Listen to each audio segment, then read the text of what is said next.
Bismillahirrahmanirrahim. Pulang sekolah makan siang. Capek. Lempah keladi pakai terasi. Capek.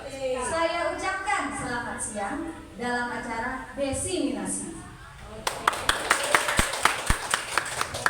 Assalamualaikum warahmatullahi wabarakatuh.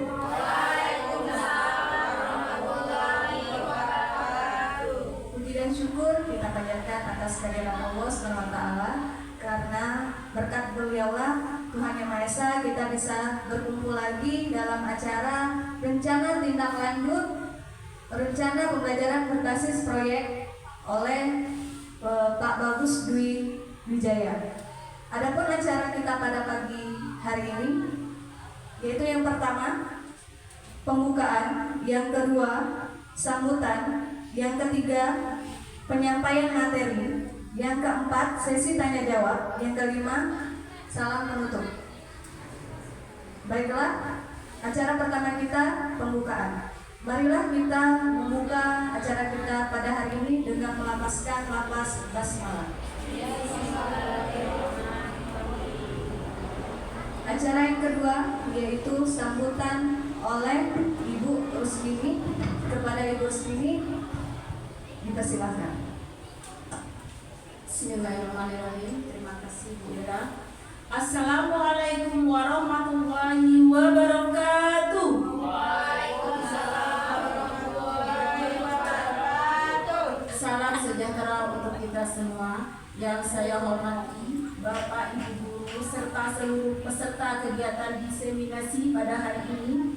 Pertama-tama marilah kita panjatkan puji syukur kehadirat Allah SWT, Tuhan Yang Maha Esa. Karena atas limpahan rahmat dan karunia-Nya kita dapat berkumpul dalam acara yang sangat penting ini. Bapak Ibu Guru yang saya banggakan, sebagai seorang pendidik, kita memiliki tanggung jawab besar dalam menyiapkan generasi masa depan yang tidak hanya cerdas secara akademik, tetapi juga memiliki keterampilan hidup yang relevan dengan perkembangan zaman. Dalam era pendidikan abad ke-21, pendekatan pembelajaran berbasis proyek atau project based learning menjadi salah satu strategi yang sangat efektif untuk meningkatkan kompetensi siswa baik dalam berpikir kritis, kreatif, kolaboratif maupun komunikasi. Hari ini kita akan mendengarkan diseminasi dari rekan guru kita Bapak Dwi Bagus Wijaya yang telah lebih dahulu mendapatkan pelatihan mengenai rencana tindak lanjut dalam merancang pembelajaran berbasis proyek. Ini adalah langkah penting dalam membangun budaya belajar inovatif dan kolaboratif di sekolah kita. Saya berharap kegiatan ini tidak hanya menjadi ajang berbagi ilmu, tetapi juga membuka ruang diskusi yang produktif demi peningkatan kualitas pembelajaran di kelas. Melalui pendekatan berbasis proyek, kita dapat mendorong siswa untuk belajar dengan cara yang lebih bermakna, menggali potensi mereka, serta menghadirkan pembelajaran yang relevan dengan kehidupan nyata. Saya percaya jika kita bersama-sama berkomitmen dalam melaksanakan rencana ini, kita dapat menciptakan suasana belajar yang lebih inspiratif dan penuh semangat. Saya ucapkan terima kasih kepada tim guru yang akan berbagi pengetahuan hari ini. Semoga apa yang disampaikan yang terbaik bagi siswa-siswa kita. Mari kita jadikan diseminasi ini sebagai langkah awal untuk melahirkan generasi yang lebih unggul melalui pembelajaran yang kreatif dan relevan. Akhir kata, saya mengucapkan selamat mengikuti kegiatan ini. Semoga Allah SWT senantiasa memberikan kemudahan dan keberkahan dalam setiap usaha kita. Saya akhiri dengan wassalamualaikum warahmatullahi wabarakatuh. Terima kasih kepada Ibu Rusmini atas kata sambutannya. Semoga apa yang dicita-citakan dapat terwujud. Amin ya rabbal alamin. Acara kita yang selanjutnya yaitu penyampaian materi oleh narasumber kita yaitu Bapak Bagus Dwi Wijaya. Kepada Bapak Bagus dipersilakan. Terima kasih. Saya berdiri ya. Oke. Assalamualaikum warahmatullahi wabarakatuh. Selamat siang. Apa kabarnya semua Bapak Ibu Guru?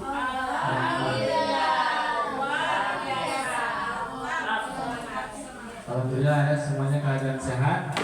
Yang saya hormati Ibu Kepala Sekolah atau perwakilan wakil Kepala Sekolah Ibu Rusmini selaku pimpinan di SD Negeri 26. Perkenalkan, nama saya Bagus Dwi Wijaya. Untuk kesempatan kali ini saya akan membahas tentang mengenai merancang pembelajaran berbasis proyek dengan komunitas belajar sekolah dengan program bermain sambil belajar dalam permainan tradisional bilun atau hadang yang biasa familiar yang kita ucapkan itu adalah bilun.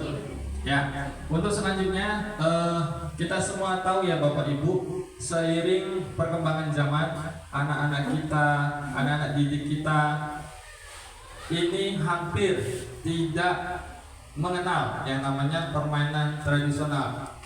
Bahkan mereka lebih sering untuk berhadapan seharian penuh di layar pintar yang biasa kita ucapkan itu adalah handphone atau HP. Nah, ini bahkan nanti mempengaruhi untuk kedepannya generasi kita, bagaimana cara kita untuk menerapkan anak-anak kita supaya berkembang. Nah, oleh karena itu program ini bertujuan untuk menghidupkan kembali permainan tradisional serta mengkolaborasikan dengan aktivitas gerak dalam olahraga. Terus selanjutnya, nah untuk cara bermain permainan bilun atau hadang dalam program yang saya lakukan, kita harus menetapkan dulu Bapak Ibu, menetapkan untuk penentuan pemain awal. Di sini kita harus mempunyai 2 kelompok ya, terdiri dari 3 sampai 5 orang tergantung kesepakatan awal. Awalnya kita kesepakatan antara kelompok A dan kelompok B mau beberapa peserta atau beberapa orang yang mengikuti perlombaan. Yang kedua adalah salah satu tim bertugas menjadi penjaga hadang atau tim sebagai pelari. Untuk tim hadang tugasnya Bapak Ibu, yang pertama bertugas menjaga garis-garis lapangan. Yang kedua, setiap penjaga hanya boleh bergerak ke samping kanan atau ke samping kiri. Dan ada satu penjaga yang bertugas di garis vertikal atau garis tengahnya. Bisa dikatakan dia bergeraknya maju atau mundur. Untuk tim pelari bertugas untuk melewati setiap garis menuju ujung lapangan tanpa disentuh oleh penjaga. Setelah sampai di ujung, mereka harus kembali lagi ke titik awal.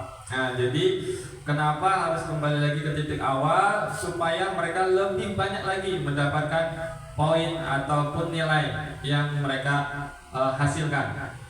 Untuk aturan umum, Bapak Ibu, pelari yang tersentuh oleh penjaga dinyatakan mati atau harus keluar dari permainan. Nah, di sini tadi sudah ditentukan penentuan awal, peserta itu 3 sampai 5 orang. Nah, apabila nanti satu peserta yang ditangkap ataupun disentuh oleh tim penjaga, nah berarti tim tersebut harus keluar dari permainan atau biasa kata kita itu mati.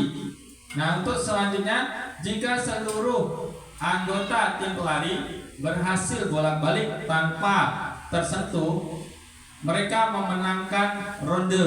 Nah, ronde itu artinya setiap ronde itu ada jatah waktunya, tergantung juga kembali dari awal. Kita menentukan satu ronde itu berapa menit yang harus dilakukan. Biasanya 3 sampai 5 menit untuk pelaksanaan satu ronde. Setelah satu ronde selesai dengan waktu yang sudah ditentukan, kedua tim bergantian peran. Nah, nanti kalau apabila tim penjaga tadi sudah menangkap tim pelari, berarti tim pelari nanti bergantian tim penjaga menjadi tim pelari.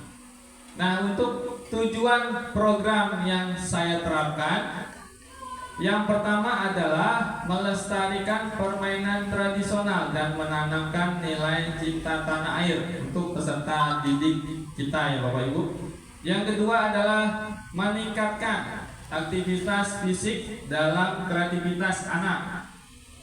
Yang ketiga, mempererat tali silaturahmi dan melatih kekompakan anak. Terus yang keempat, melatih kebugaran tubuh melalui aktivitas gerak. Nah, ini tujuan program. Nah, selanjutnya untuk capaian langkah dan hasil yang saya harapkan untuk program ini, yang pertama capaiannya peserta didik mampu memainkan permainan tradisional. Nah, bukan hanya mengetahui ya, tetapi mereka mampu melaksanakan atau tekniknya bagaimana, kecepatannya bagaimana, kekompakannya bagaimana. Yang kedua adalah capaiannya peserta didik mampu menunjukkan sikap sportif dan menghargai perbedaan antar peserta didik atau antar teman. Yang kedua, langkah peserta didik dapat mengikuti aturan permainan dan bekerja sama dengan teman dalam bermain. Yang kedua, peserta didik dapat menerima kekalahan dan kemenangan dengan lapang dada. Untuk hasil yang saya harapkan, yang pertama menjadikan permainan tradisional sebagai salah satu lomba untuk dipertandingkan. Nah, jadi sudah hampir redup ya Bapak Ibu untuk permainan tradisional sekarang hampir tidak dilombakan lagi ya. Ini nanti program ini akan diterapkan, mudah-mudahan kedepannya diperbanyak lagi setiap tahun ataupun setiap 6 bulan sekali boleh diperlombakan supaya permainan tradisional tidak dilupakan untuk generasi-generasi penerus peserta didik. Untuk nomor 2, hasil yang saya harapkan mengadakan diskusi terkait nilai-nilai yang terkandung dalam permainan tersebut. Nah, untuk selanjutnya Bapak Ibu, struktur program dan mitra dalam komunitas belajar yang saya terapkan. Guru PJOK sebagai fasilitator dan penanggung jawab untuk program yang dilaksanakan. Jenis programnya adalah intrakurikuler karena di sini pelaksanaannya di dalam lingkungan sekolah. Yang kedua, peserta didik yang terlibat adalah kelas 4. Guru kelas 4 nanti sebagai tim kerja dalam proses pelaksanaan program pengelolaan kelas. Untuk tugas mitra dan staf tata usaha membantu dokumentasi dan publikasi dalam video ataupun di media yang lainnya. Untuk waktu pelaksanaan Bapak Ibu, minggu keempat ya, kegiatan ini kita laksanakan di bulan November. Untuk komunitas belajar sebagai rekan sejawat dalam berdiskusi dan berbagai terkait program yang dilaksanakan. Nah, kapasitas yang dimiliki kelas atau sekolah Bapak Ibu dalam program yang saya terapkan terdapat 24 orang, terdiri dari tenaga pendidik dan tenaga kependidikan. Yang kedua, terdapat kurang lebih 295 peserta didik yang dapat menjadi generasi penerus bangsa yang hebat dan berkualitas. Selanjutnya, komite sekolah dan segenap tokoh masyarakat yang selalu mendukung program sekolah. Pengawas sekolah yang rutin melakukan pembinaan kepada guru-guru yang ada di lingkungan sekolah. Untuk aset yang dimiliki atau aset fisik yang dimiliki sekolah, memiliki sarana dan prasarana yang cukup mendukung ya Bapak Ibu dalam kegiatan pembelajaran. Yang pertama adalah gedung sekolah dan halaman sekolah yang cukup luas. Yang selanjutnya, sekolah memiliki media alat yang mendukung pembelajaran seperti komputer, laptop, proyektor, speaker, dan media lainnya. Nah, untuk rencana evaluasi Bapak Ibu yang kita lakukan, nanti guru sama peserta didik melakukan kegiatan refleksi. Apa yang sudah dilakukan, apa yang sudah dikerjakan. Nah, nanti dilakukan. Yang pertama adalah apa yang sudah dipelajari hari ini. Nah, refleksinya dilakukan nanti guru sama peserta didik.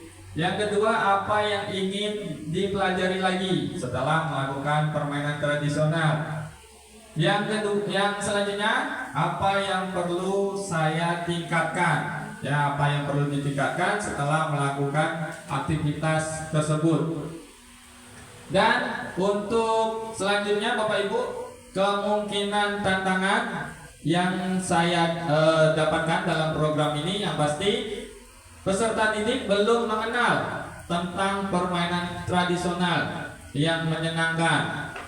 Terus yang kedua, pengaruh teknologi dan gadget yang membuat peserta didik kurang tertarik dalam aktivitas permainan tradisional.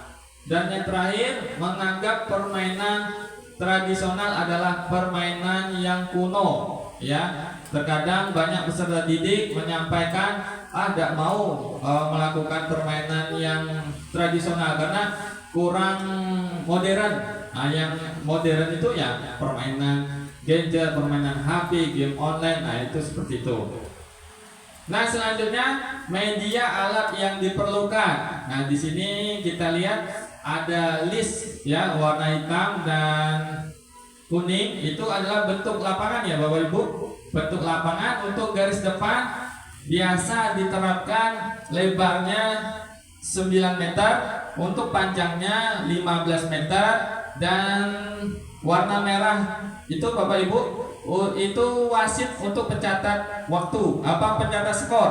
Pencatat skor ada di sebelah ujung kanan atau sebelah ujung kiri belakang. Nah, di situ nanti ada wasitnya.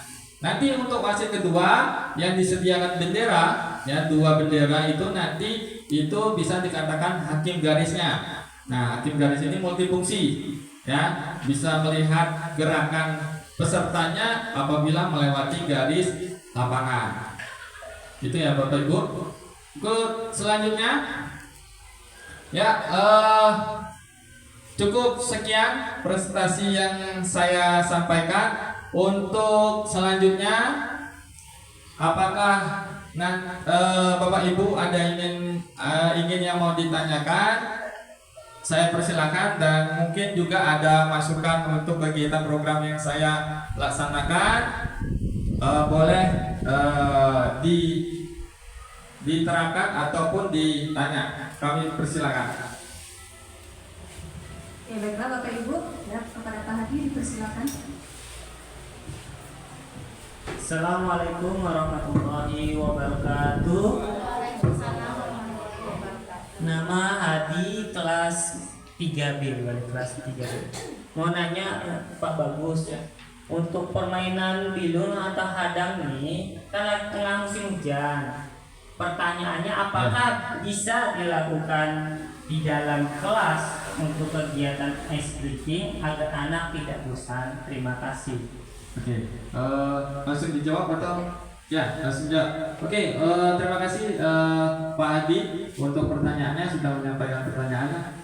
Yang pertama, sangat bisa ataupun sangat diperbolehkan, tetapi sebelum nanti Bapak melaksanakan, Bapak harus memodifikasi dulu untuk permainannya, karena lapangan atau di luar kelas itu berbeda lebarnya dengan dalam kelas. Nah, yang pertama nanti Bapak Hadi modifikasi. Yang pertama, bentuk lapangan lebih diperkecilkan lagi.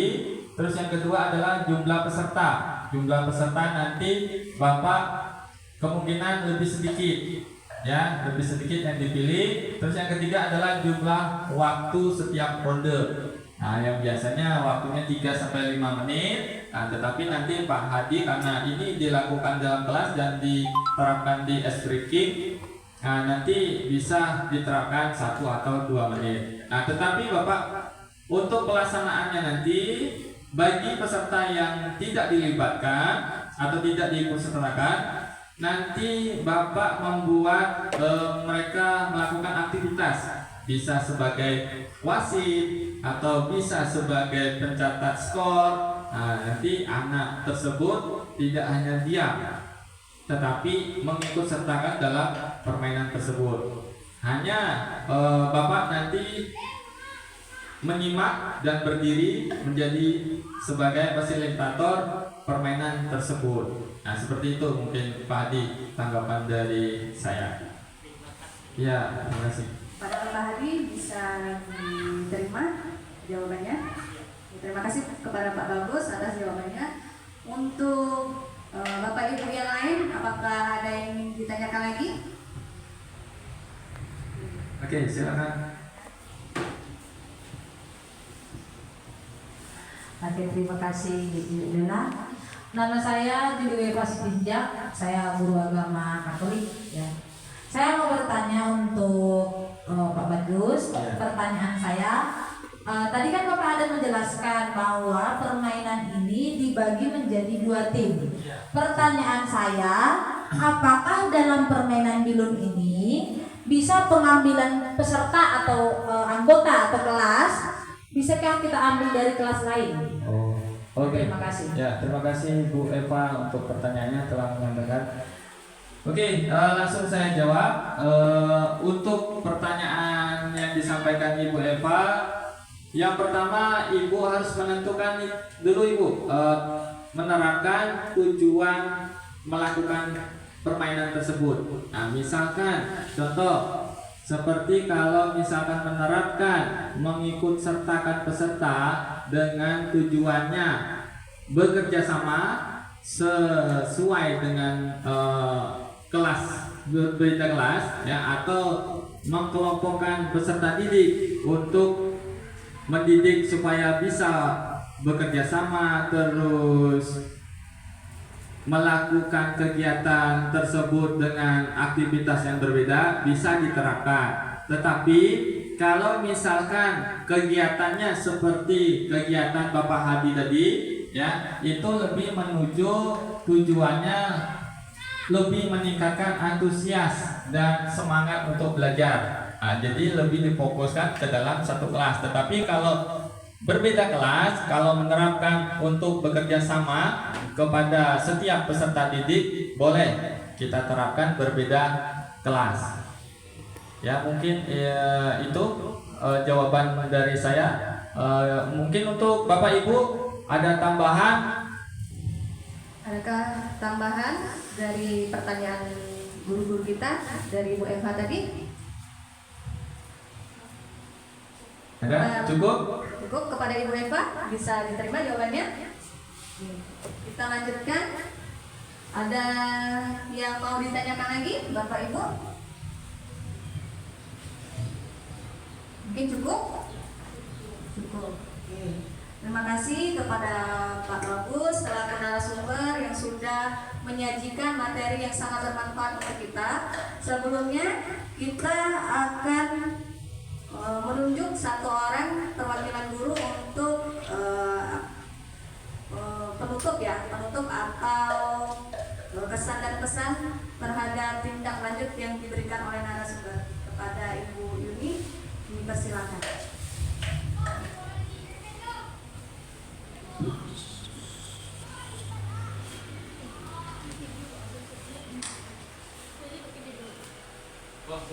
Boleh.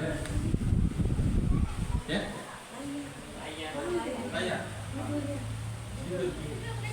Ya. Assalamualaikum warahmatullahi wabarakatuh. Terima kasih Pak Bagus sudah mendiseminasikan rencana tindak lanjut itu dalam merancang pembelajaran berbasis proyek dengan komunitas belajar sekolah. Nah, dengan ini kami insya Allah tahu ya atau mengerti apa yang itu bilun ya. Saya rasa hanya itu ya.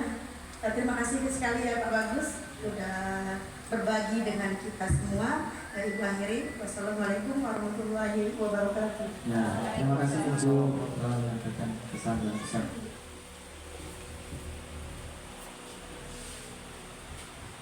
Mungkin cukup sekian acara kita pada hari ini. Sebelum kita menutup kegiatan kita hari ini, ada baiknya kita melafazkan lafaz hamdalah. Pergi ke pasar membeli terasi, jangan lupa membeli tomat. Cukup sekian diseminasi, semoga berkenan dan bermanfaat. Saya selaku pembawa acara mengucapkan mohon maaf apabila ada kata-kata yang salah, yang baik itu disengaja maupun tidak disengaja. Saya akhiri, billahi taufiq wal hidayah. Wassalamualaikum warahmatullahi wabarakatuh.